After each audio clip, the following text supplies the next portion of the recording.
do that, I do have a question. I mean, who's actually, is somebody introducing us, or are we just going? Yeah. Jill will introduce you. Yeah, I'll be introducing you, Paul, and then Sheena will introduce Nancy. Okay. So we'll try to make a smooth transition, and we will, Jenny, we will not be starting until 1, correct?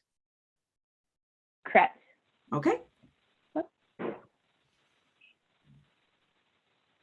Okay, so letting people in now.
Well, good afternoon, everyone. I want to welcome you to our DVHTAC COVID-19 special topic series.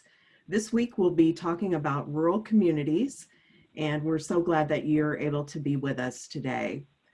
Before we get started, a couple of things, housekeeping items I want to mention. We will be recording the session today.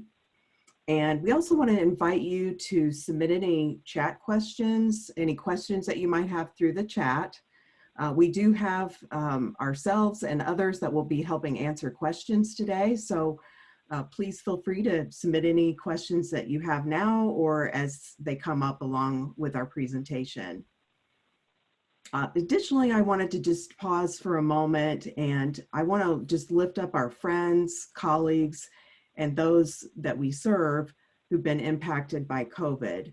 I know personally that I know a couple of people that have had COVID and it has not had a good outcome. So we just want to lift them up. Also want to lift up those who have been historically marginalized in our communities. We all have experienced a lot over the last few weeks and months, and we know that it's been difficult. We also want you to know that the consortium is committed to being change agents, and we want to be here for you to support you during this journey. So today we're going to lift up a few presenters that have amazing programs in rural communities. We're very thankful to have Paul Foxler from the Northwest Domestic Crisis Services joining us, as well as Nancy Bryan from Ruth's Cottage and the Patty Cake House. I'll be introducing at least one of them here in a few seconds. I should have mentioned when I first started, I'm Jill Robertson. I'm with Collaborative Solutions.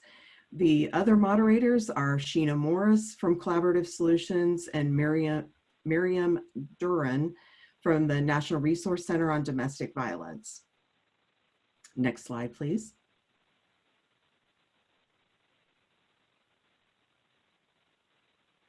So you may know, but if not, want to make sure that you know that we are part of a consortium of TA providers.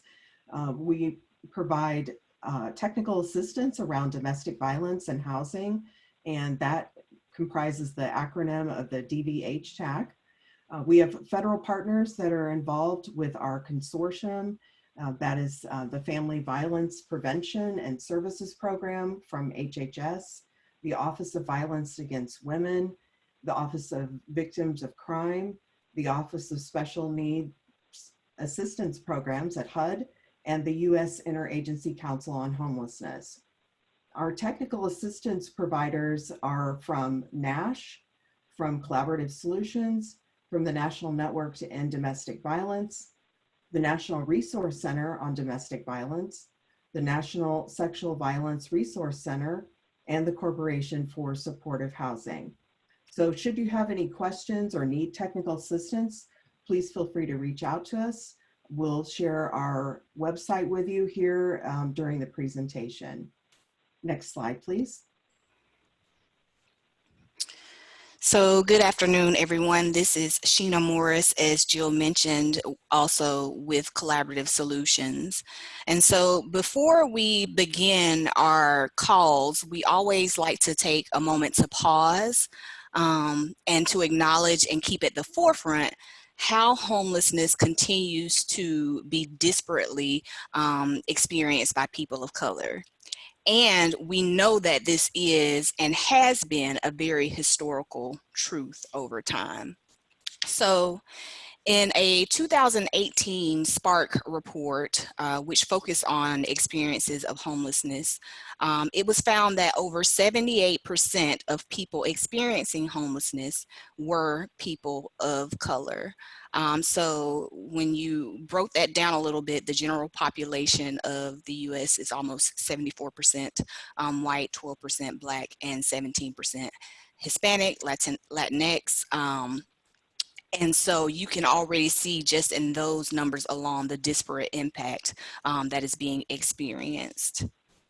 Additionally, the rates of American Indian and Alaska Native homelessness were also disproportionately high. So it was 3 to 8 times higher than their proportion of the general population. And what we commonly know is that there is a common thread of domestic and intimate partner violence, sexual violence across genders and age ranges of people of color experiencing homelessness. So next slide, please.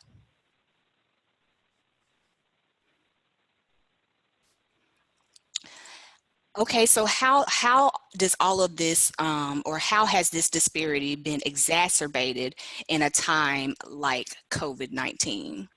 So when we are looking at the experiences during this time, as of April 28th, as of April 28th, Black Americans were dying at 2.6 times the rate for whites or 26 deaths per 100,000 people.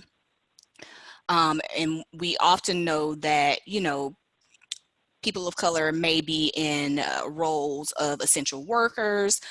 They're often living in very populated areas, areas where they are utilizing public transportation, generational caretakers. And so it can be very difficult to social distance during a time such as COVID. And then we also know that this is exacerbated during this time as far as data sets not adequately capturing communities and their experiences. So many states have or are effectively erasing Native Americans from their data sets by classifying them as other. States tracking the demographic have found severely disparate rates of infection and or death. So we can see that this is further exacerbated, this disparity around homelessness and the experiences of people of color during a time such as COVID. Next slide, please. And Jill, I'm going to hand it back over to you. All right, thank you. So additionally, we just want to highlight that research really is showing us that we have a lot of work to do, really. There is, unfortunately, a lot of segregation that continues.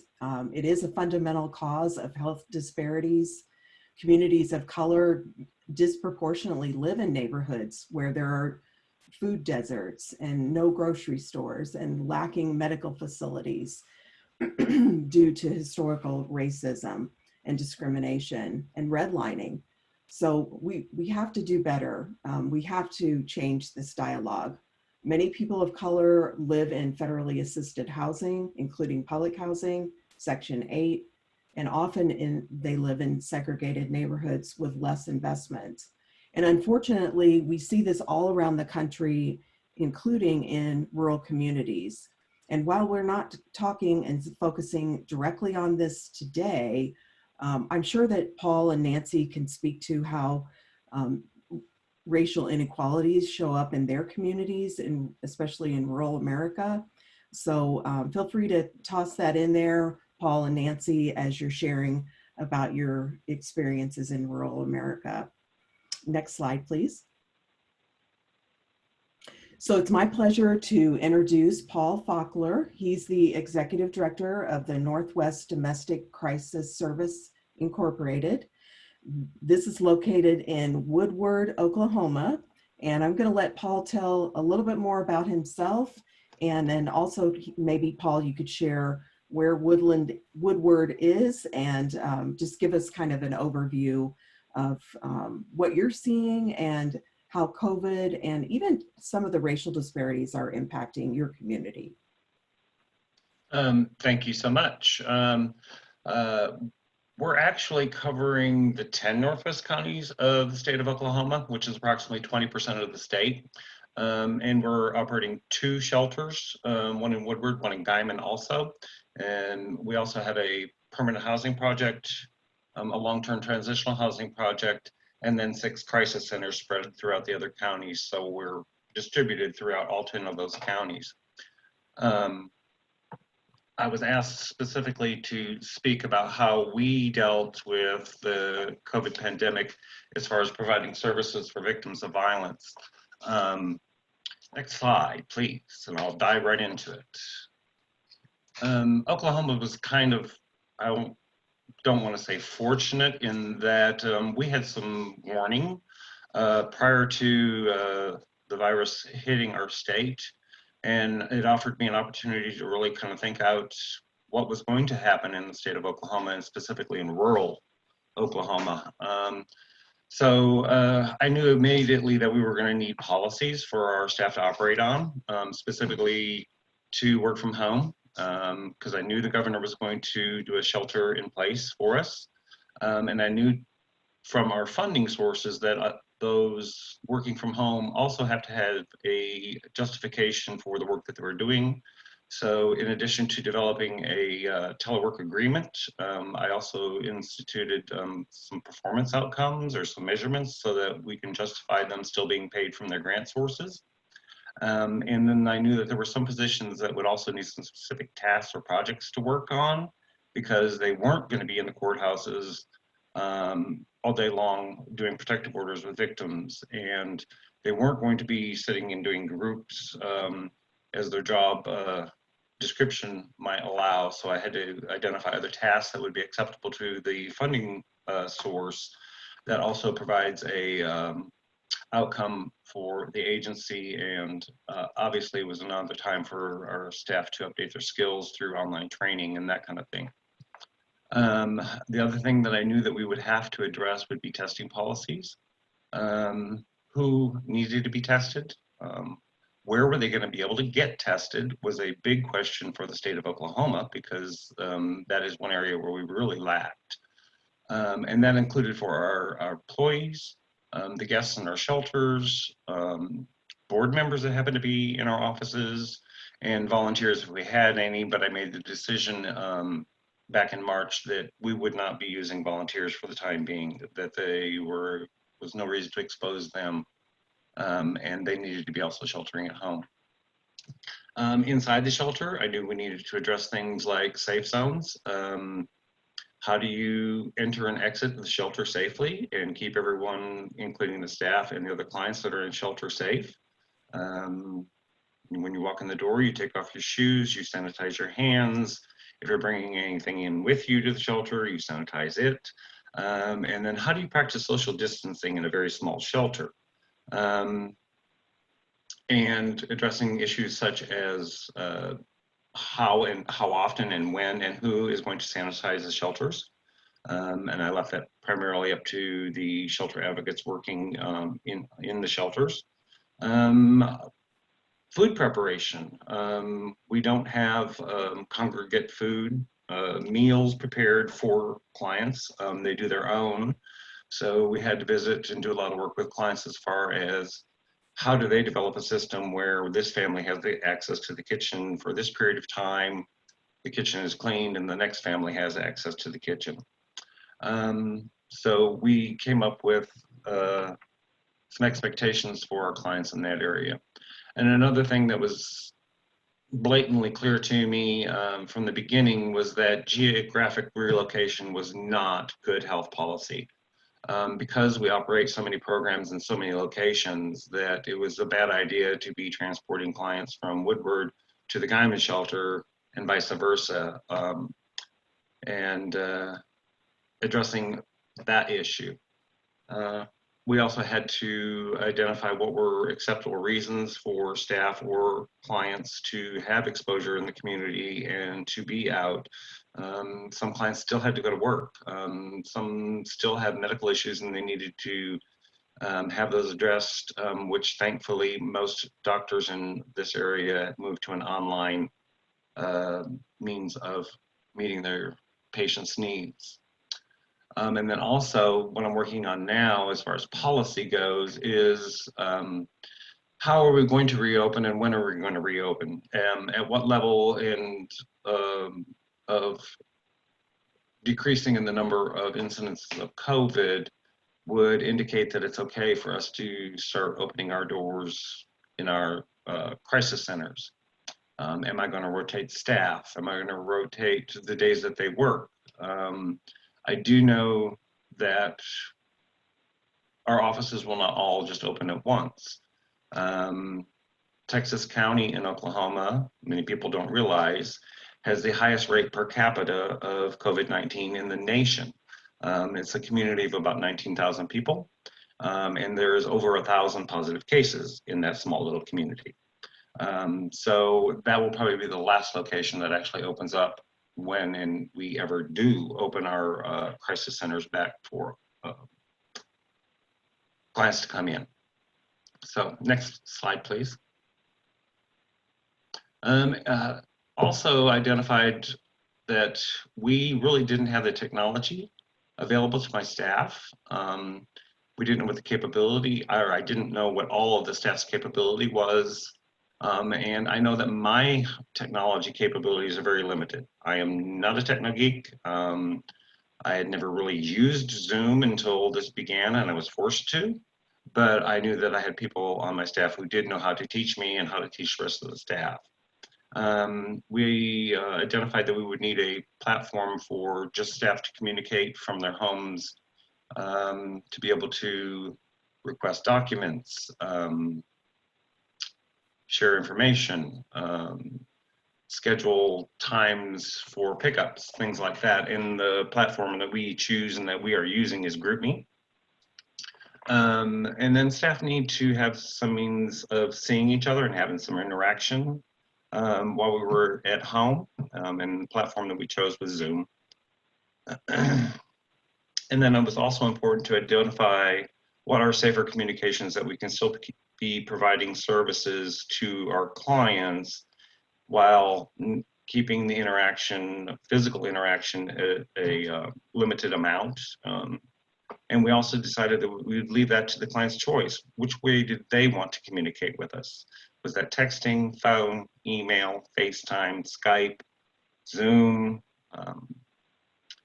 And then also we used DocuSign as our main means of getting paperwork signed. And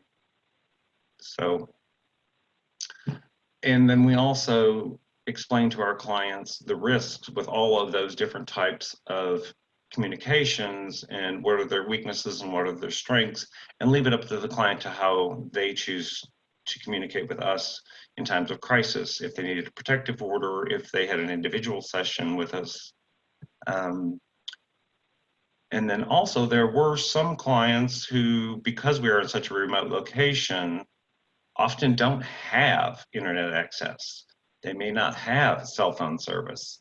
That's nothing that was really new to us. And maybe they had to use a landline to get a hold of us, and then we would work out arrangements to meet their needs.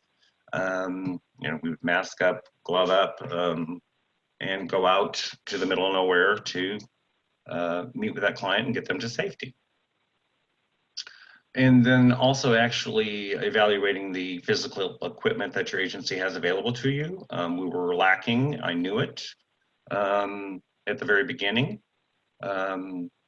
What kind of cell phone policies do you have within your agency? Does your agency provide your staff cell phone use? Or do all your staff have laptops? Do they have scanners? Do they have printers? And like I mentioned earlier about with clients, it's also true for some of my staff who live in the more remote areas that they don't have internet access. So they may have a cell phone, but there is no internet provider. We are so remote.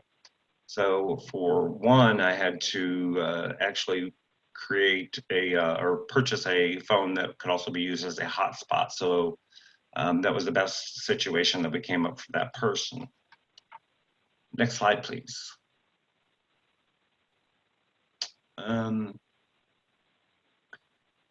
We had to also define how we were going to interact with our guests in the shelter, our clients at the courthouses, because clients still needed protective orders. They still needed to see their counselors and have those face-to-face. And then we also have to take into consideration of the safety of their children. As we all know, children are very touchy-feely. They love to run and hug the staff, and after they just came in from daycare. So we had to have conversations with moms and kids about how do we stay safe, and then also keeping our distance within the shelters. putting in TVs in every bedroom so that clients didn't all have to share the same space in the living rooms. That was just another way of helping clients distance from each other because, well, like I said, clients are still having to go to work and have interactions outside. We are also very privileged in that both of our shelters have a bedroom that has its own bathroom, so that if we needed it and we had a positive case, we had the capability of providing that isolation for them in shelter. Thank goodness we have not had to use that, but that capability is there. And then our other option was to use hotels for calls that we had with people who thought that they might be positive, but they were displaying some symptoms. And we've only had to do that for 3 clients. That is where our connections with the use of ESG funds came in very beneficial to us, because we could use those funds to house clients in hotels, providing it was safe for them also. And then actually in those 2 weeks that we had them isolate, we also worked with their ESG case managers, and they actually never came into shelter. We prevented that whole exposure there, and by the time their 2 weeks quarantine, if you want to say, was up, we had made arrangements, and they had made arrangements to have their own apartment, and we would help them finding what they need to set the apartment up. Also, it was very important for us to make the arrangements with hotels ahead of time.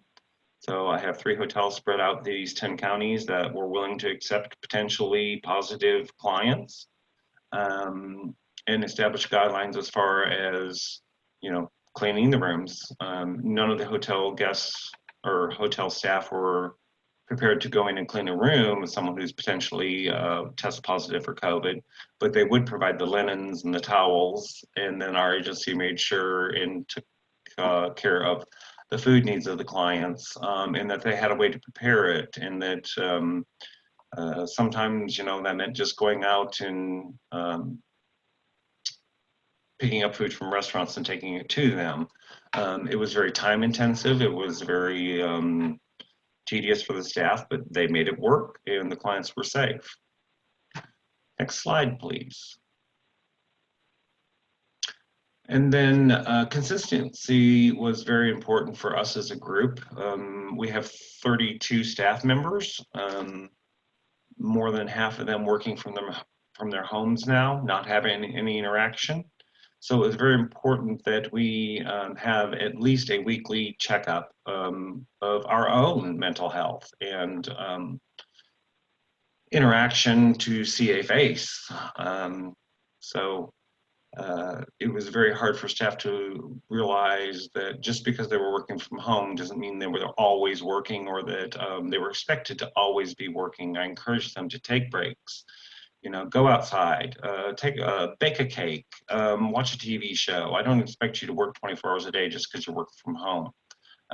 Find a healthy line in there, in a healthy space within your own home where work is work and it's in that room. And now I'm done working and I need to go interact with my family, take care of my own emotional needs. And then also be paying attention to the words that your staff are using when you have your weekly staff meetings, which we do on Zoom. Who's not adjusting well? The first month was rough for all of us, and myself included. And it's easy to burn yourself out, and that included myself. And my suggestion is, you know, if you're an executive director, especially, take care of you. We've made this work in rural Oklahoma, but this is probably one of the hardest things I have ever had to do. I had to use my support systems within the state coalition and the national coalition, and then teaching myself to separate work from my personal life. It took a toll on me, but I've found a happy medium, I think, and I think I'm emotionally healthy. But pay attention to your staff if they are working remotely. find a way for your staff to still have interaction with each other, encourage them to interact with each other, and encourage them to not always feel like they have to be working just because that computer is there and that cell phone is there. When we set this up, I knew there was still going to be a need for my staff to have supplies, and I took it upon myself. I was the one who went out and drove all over the countryside, making sure that, you know, their printers had ink, they had the forms that they needed, different things like that. But if this continues, decide who is going to be the one to expose themselves, and making sure that the staff have what they need. What happens if their computer needs repaired? Suppose their cell phone quits operating, who's going to be the one who gets out and exposes themselves to this now? As far as clients, they haven't really liked working online with us, but they're doing it and it's acceptable. And we let them choose the mechanism that they want to use. It's more difficult than other because a large population of the clientele that we work with are Hispanic. 30% of the clients that we see every year are Hispanic. Many of them are illegal immigrants and do not speak English. So we had to make sure that we didn't overload our bilingual staff while they were working at home, and I requested that they not take on any caseloads that couldn't use anything but Spanish, and save those three staff members to do the work only with our Hispanic speaking clients.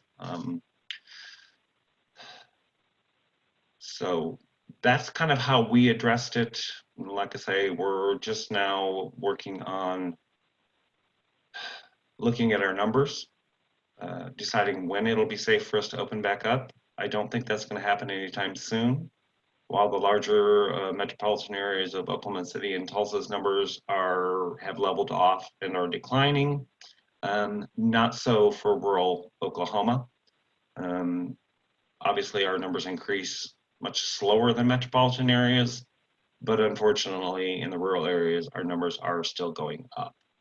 So that's what's happening in Northwest rural Oklahoma. Any questions?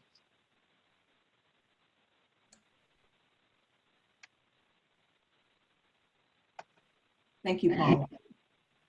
You're very welcome.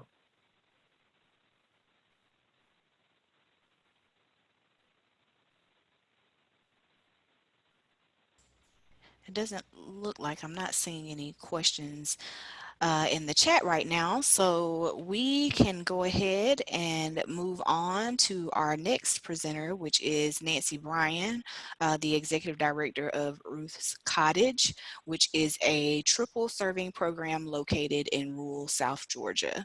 So Nancy, I'm going to hand it over to you now. Thank you, Sheena. Good afternoon, everybody. Welcome to South Georgia, so to speak. Ruth's Cottage and the Pancake House is a private nonprofit, and we serve the Tipton Judicial Circuit in South Georgia, including, that's 4 counties. In the widest part of Georgia, Georgia being really the largest state east of Texas, and we just have a lot of square miles, and the further south you go, the more rural it is. We are unique in being a triple program. The 7 women that got together years ago and decided that somebody needed to do something around here for victims of family violence, sexual assault, and child abuse, they envisioned from the beginning that it would be a program that would do everything. And that was their mission and where we are right now. If you look at that next slide, you can see some details more about our organization. What I didn't include on the slide is that we do have 26 staff members, mix of full-time and part-time. We have 3 bilingual staff, and our staff diversity is we're mostly Caucasian, closely followed by African American, and we do have 4 Latino staff members. So we're trying to do better about that. We think it's very important that we mirror the racial makeup of our service area. Most of our program services are around our domestic violence prevention program. We recently moved into a brand new facility and actually moved in on the very day the shelter-in-place order was given out by our governor. So that was interesting timing for us, literally moving our shelter residents into the new building and simultaneously preparing for operation under COVID. The good news, though, the blessing of that is that this new building afforded staff bigger offices, more space, a large conference room. We have 4 large bedrooms, each with their own bathroom, and 3 apartments with kitchens and bathrooms. So we were able to segregate people out really well. And so far, I've been very fortunate not to have any COVID connection between staff or residents at this time. Like Paul, we do have a plan. Our pandemic plan is always a work in progress. I've revised it 3 or 4 times already now. We've taken measures to have residents sign agreements regarding their behavior and safety when it comes to COVID and being in our shelter. I'm sorry for the phone ringing in the background. We take temperatures, we wear masks. We even had some custom made masks ordered that have our organization's name and logos on the front to try to make it a little fun because nobody is liking wearing the masks. We've been very fortunate in Tifton and in Tift County that our COVID rates are not very high, but we are 45 miles away from Albany, Georgia, which has made national news for the record numbers of cases and deaths in that community. And we border a county that's next to that one, and their rate is very frightening. So we've done most of our service within Tift County. We've not ventured out at all.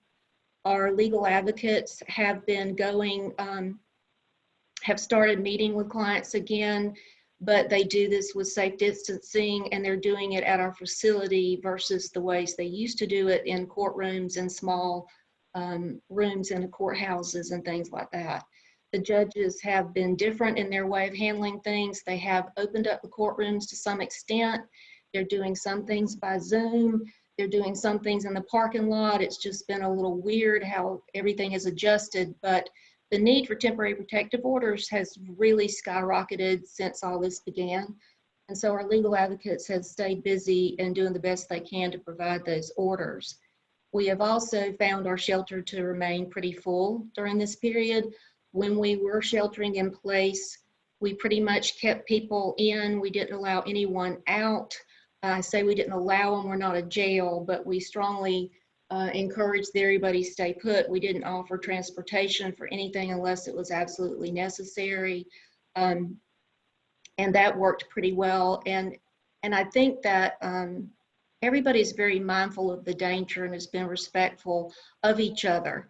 We did have some staff that were at great risk to be severely affected should they get COVID, so they stayed home for a period of time. We had some people working from home for a period of time, but right now we are all back in full operation, but under some parameters to keep folks safe.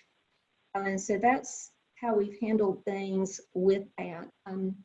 Next slide, please. You can see where we are with the little nifty map there in Southwest Georgia.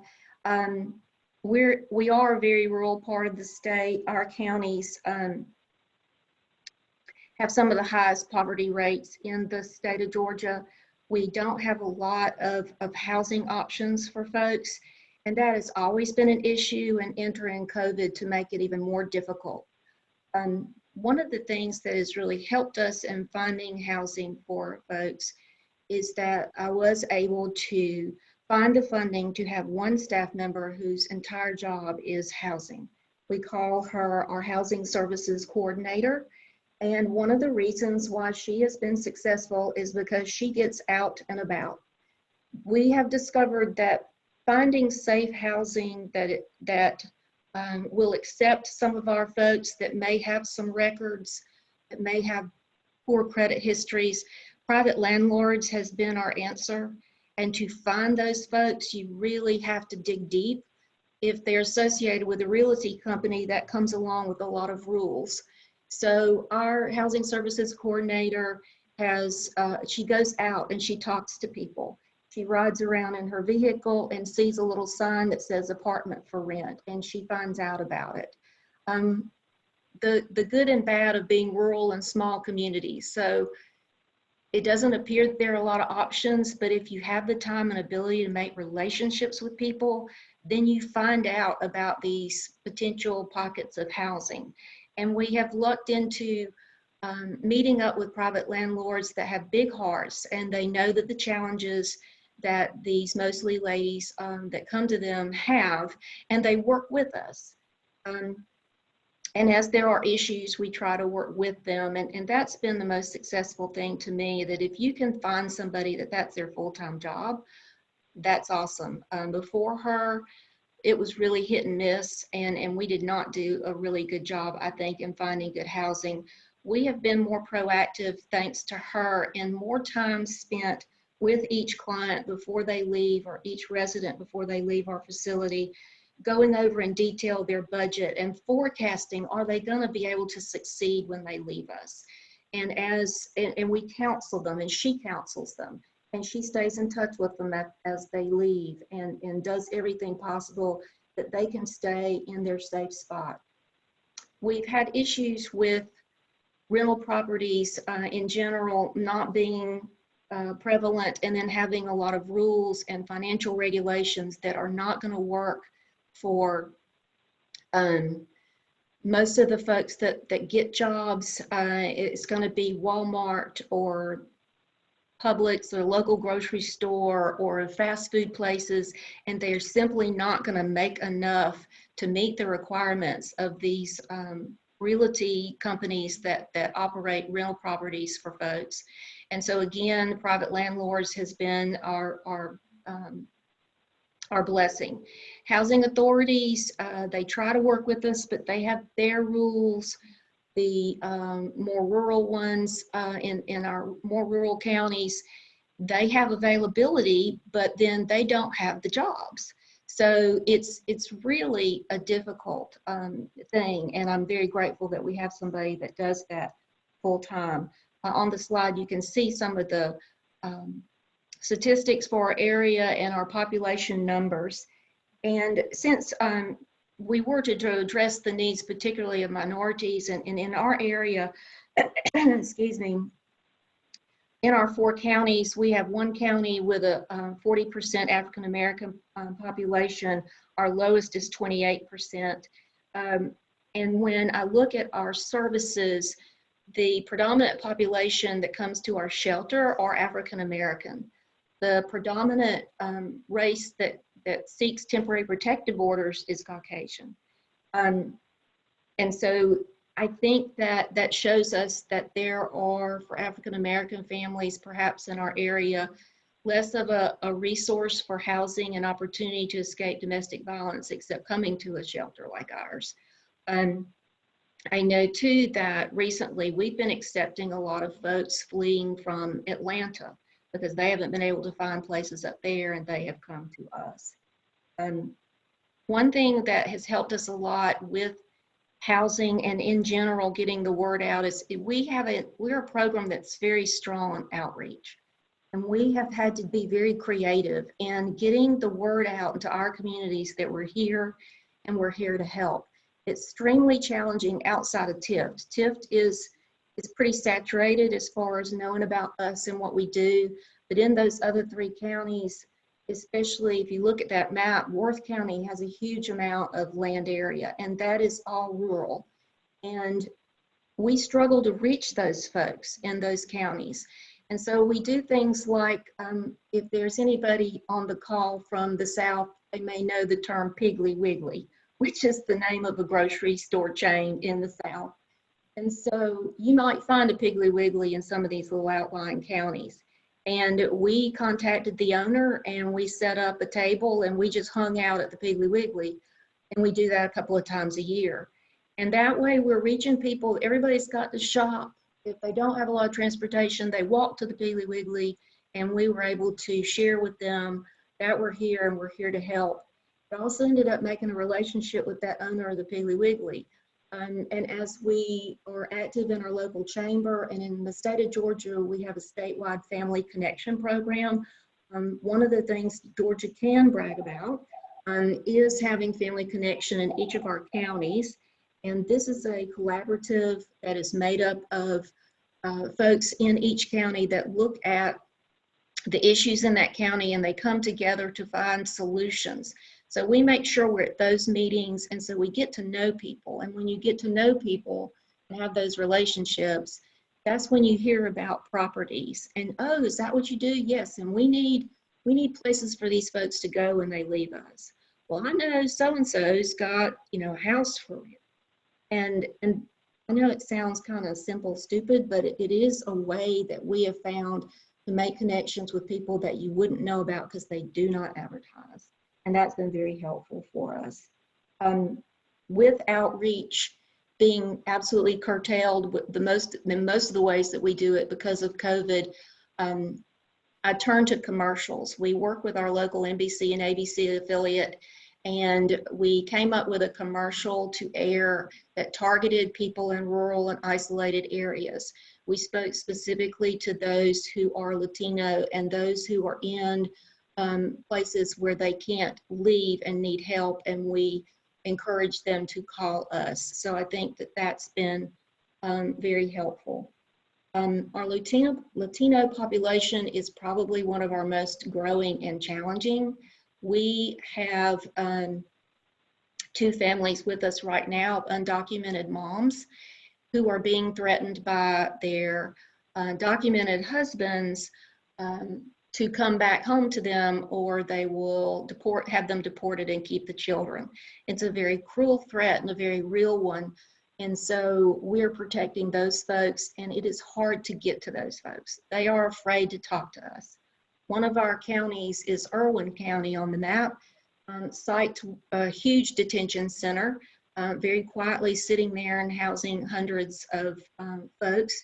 And so the threat is very real, and we have a lot of frightened people. And so we're able to provide a haven for a short time, but it's very difficult, especially to find housing and safety for that population. But we're doing all we can, and the bilingual advocates are a huge help in that regard.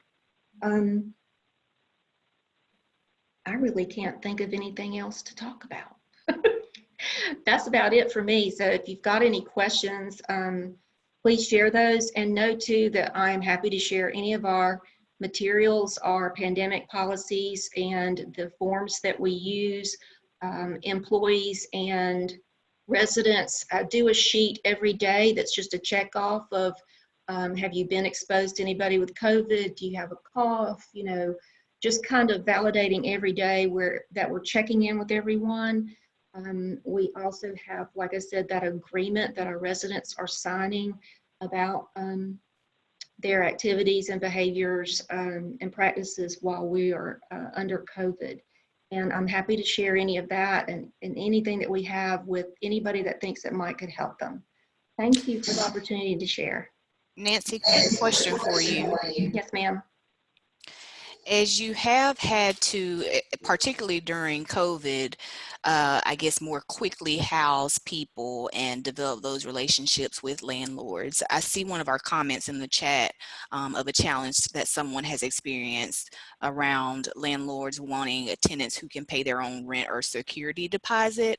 Has the advocate that you all have been able to hire and work in the community kind of been able to help folks simmer, for lack of any better words, around that kind of desire or need that someone be totally self-sustainable in providing those resources from themselves? Have the landlords been more willing and open to work with you all as an agency to provide that housing, and how were you able to make that happen? Well, I do not think I've heard that we've had that problem.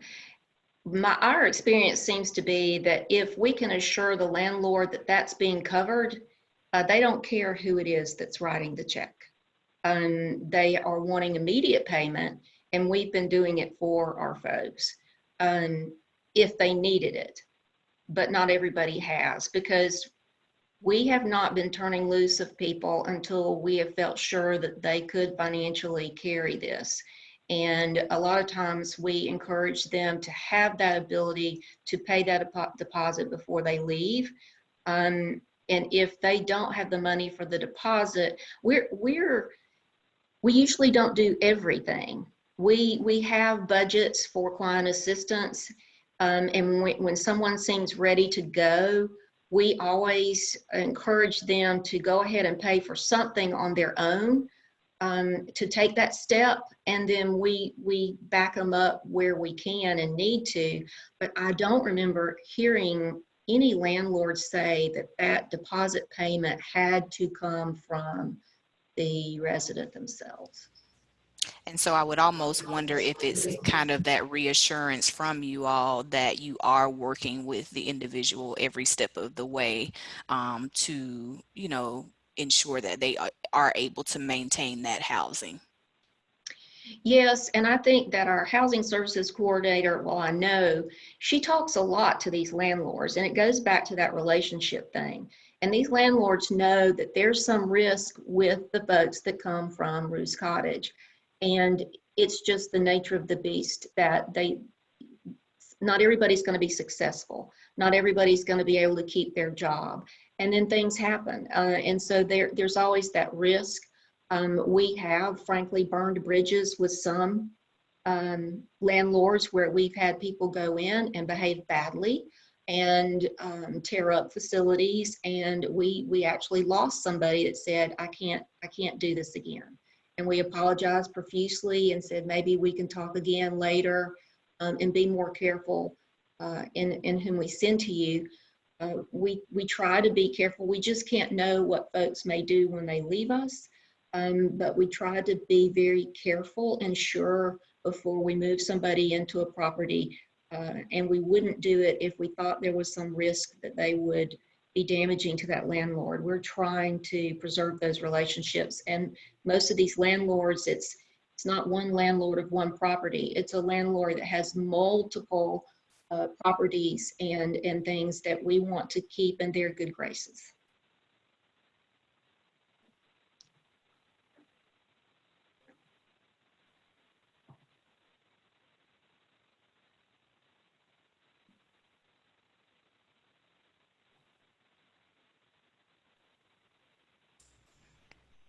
All right, let's see.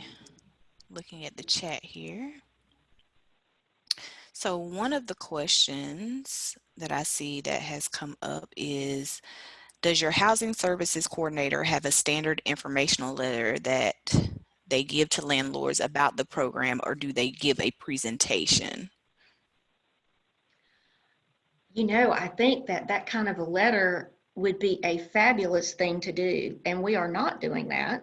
And I think if I was to ask Glenda if she is doing presentations, she would laugh at me, because she'd say, no, I could never do a presentation, because she wouldn't think of it as such. She just one-to-one talks to folks, and she goes in and meets with them. And she probably wouldn't think of it as a presentation, but that's probably exactly what it is. And I do think that an informational letter and a business card would probably go a long way to assuring a landlord that if they stuck their neck out to take someone they may not have considered before as a tenant, that they have that lifeline back to you should there be any kind of incidences.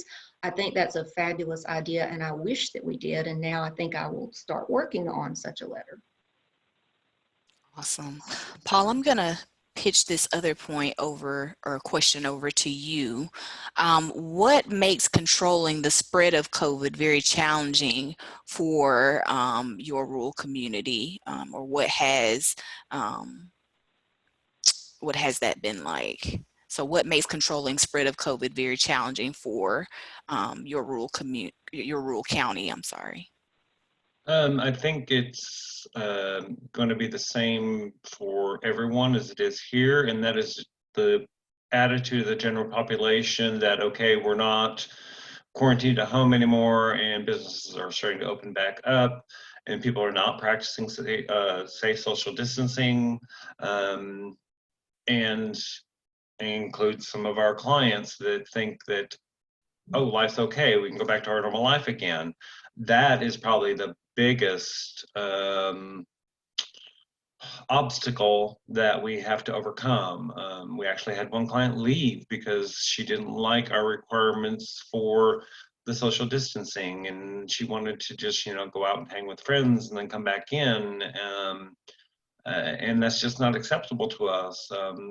There are other clients and staff members working in our shelters that are at high-risk populations. I'm in a high-risk population as far as, if I get this virus, I'm one of them, I'm probably going to go down. So that's is the attitude of many communities that think, well, we're not locked up anymore and businesses are opening and we're just going to go back to life as usual.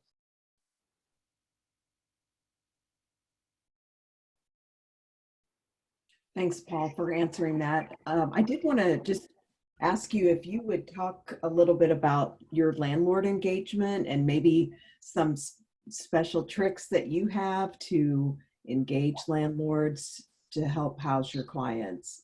I'm just going to mirror Nancy as far as what she said. It's those relationships that are absolutely essential. And occasionally you do burn a bridge, kind of like she said, and then you just have to apologize profusely. But having those conversations with them one-on-one, letting them know that, you're not just paying for this first month's rent or the deposit for a client, and then you're not going to have any contact with them, that you're going to support them up for as long as the client needs. Maybe not financially all the way, but helping with their budgeting and their management of their finances. And sometimes it's even a matter of helping clients learn how to take care of a home because they haven't before. But it's those relationships with the private landlords that has brought us the most success, and our ESG case managers are going to agree with me 100%. Great, thank you. This is Nancy. I wanted to suggest one more thing.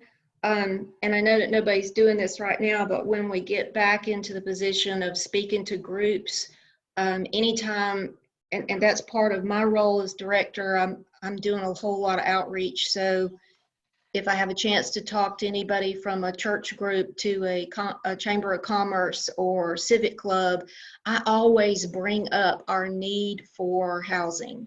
And you just don't know who may be listening. And that's part of that. The first step in developing relationships is people that come to these things, go to these churches and chamber meetings and Rotary meetings.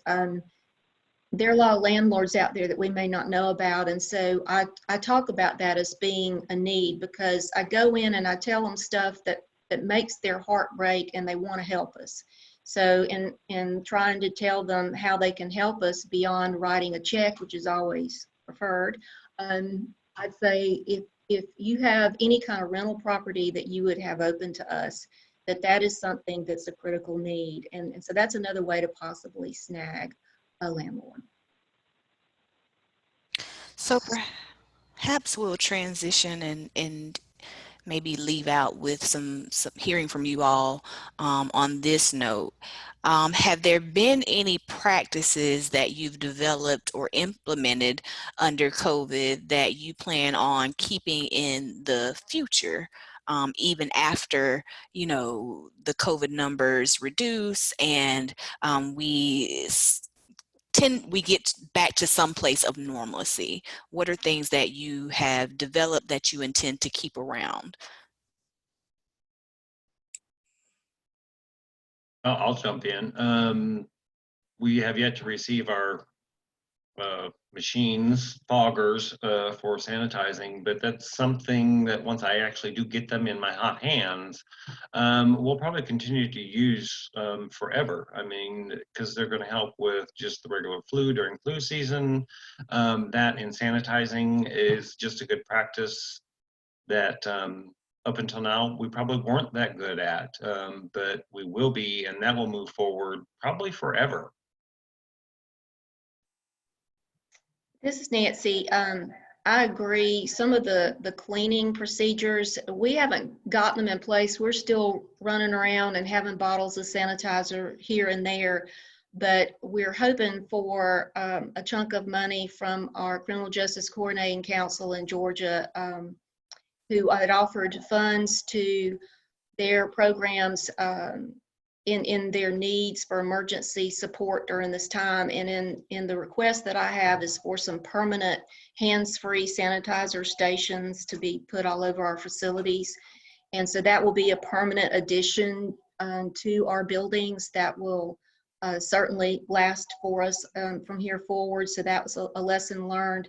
The thing that popped into my mind first, though, is that we've always taught the talk about self-care for our staff and this work that we do. Yeah, you should have self-care, and you go to meetings and you get a bag of goodies, and that's self-care, and that's nice. But with COVID and the stress, and for us the move, in addition to this the other horrible things around racial inequality and murders and protests and things going on, we've really been proactive in taking some steps for self-care for staff in particular.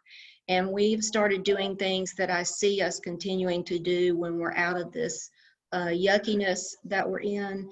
And I think that that's going to stay with us. It's like pushed us into something that we should have been doing all along for ourselves. And I'm grateful for that, at least.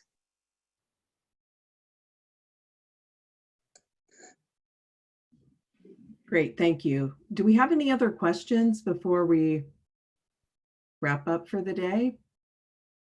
We do invite you to submit any questions you might have, and if we're not able to get to them this afternoon, we'll be happy to get back with you.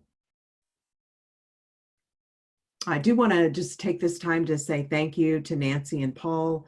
You've both provided amazing information. I've learned some incredible things. So thank you for sharing and just being real with us. We are really grateful for your being here.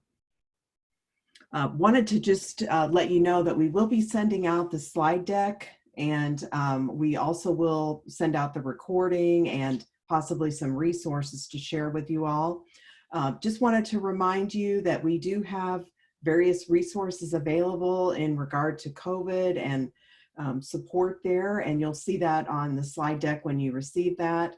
The last thing I just wanted to mention is we really do invite you to participate in the short survey that we're conducting. We really want to know what questions and things that you all need to know about and how we can help support you. So the survey is very short, probably takes 5 minutes to complete. If you could please take time either now or in the future, you'll get a link to the Survey Monkey. If you could take time to fill that out and share your thoughts with us, we'd really be appreciative. So just again, want to thank you all for participating. Thanks all the attendees for being with us today. And thank you to Paul and Nancy and all the other panelists. Thank you for having me. Yes, it was great. Thank you.